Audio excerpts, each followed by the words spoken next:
morning. Welcome to CATEX TV. My name is Frank Fortunato. Today is Tuesday, February 14th, 2017, Valentine's Day. If you want to follow us on Twitter, please go to CATEX TV. National Security Advisor to President Trump, former General Michael Flynn, resigned late last night, apparently because of discussions that he had been having with the Russian ambassador prior to Trump being sworn in as president. Further news emerged that the Justice Department and the FBI had approached President-elect Trump several weeks ago, informing him that, in fact, because of the transcript of that conversation between Flynn and the Russian ambassador, it was the considered opinion of the professionals that Flynn might be susceptible to blackmail from the Russians. This has now led to a swirl of controversy in Washington, D.C. There are many people who theorize that one of the reasons President Trump has never released his income tax returns is because it shows considerable dealings with Moscow. So there's going to be a host of questions now raised by several independent investigations, including the U.S. Senate, the FBI, and the Justice Department.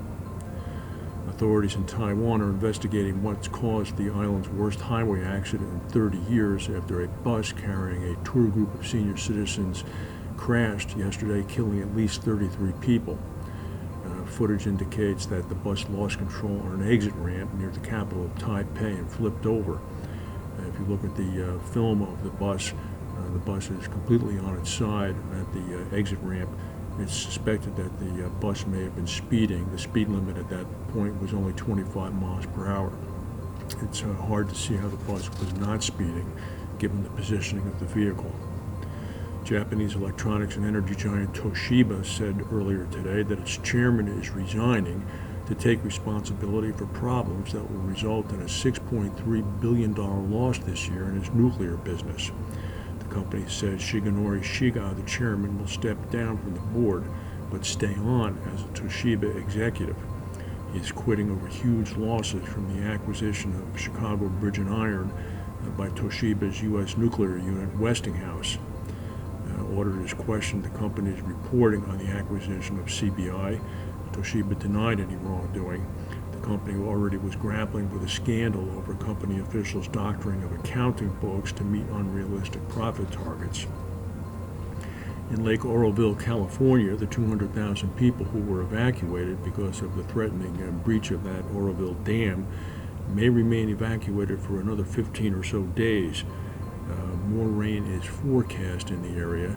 The water level went down by about 8 feet over the past 24 hours, but because of the expected storm coming on Thursday and Friday, it's expected that the situation will not necessarily improve. Authorities are still wondering how the dam has been damaged.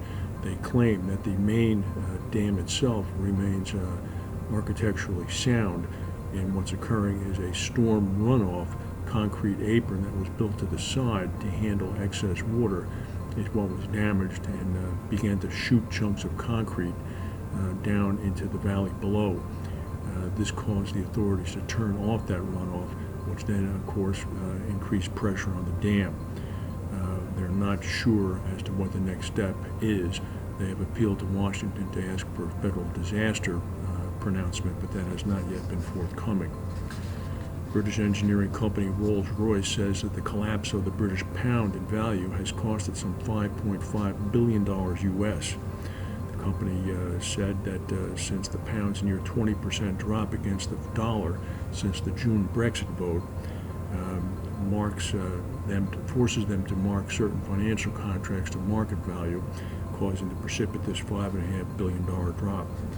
On top of that, the company has already paid £671 million to settle bribery allegations with regulatory authorities.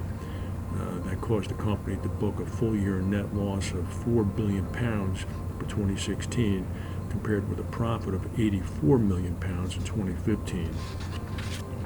Meanwhile, in Lagos, Nigeria, on Sunday night, one of those tanker truck accidents occurred.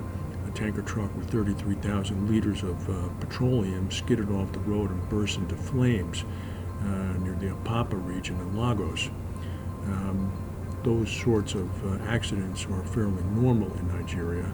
Typically what happens is before the tankers burst into flames, residents magically appear in the area and begin to siphon off the fuel. In this instance, the vehicle exploded and then caused 21 vehicles who must have been tailgating or very nearby to explode themselves. Fortunately, there was no loss of life. An interesting story is coming out of Kuala Lumpur in Malaysia. Apparently, the half-brother of the North Korean leader, Kim Jong-un, has been poisoned at the Kuala Lumpur airport and died en route to the hospital. The deceased man is Kim Jong-nam, who apparently has been feuding with his half-brother. And the North Koreans apparently, according to sources, had him poisoned in the Kuala Lumpur airport by two women believed to be North Korean operatives who remain still at large. The Kuala Lumpur police and the Malaysian federal police are searching for them. That's the news for today. If we have any breaking news, we'll come back and tell you. Thank you for watching, and we'll see you tomorrow.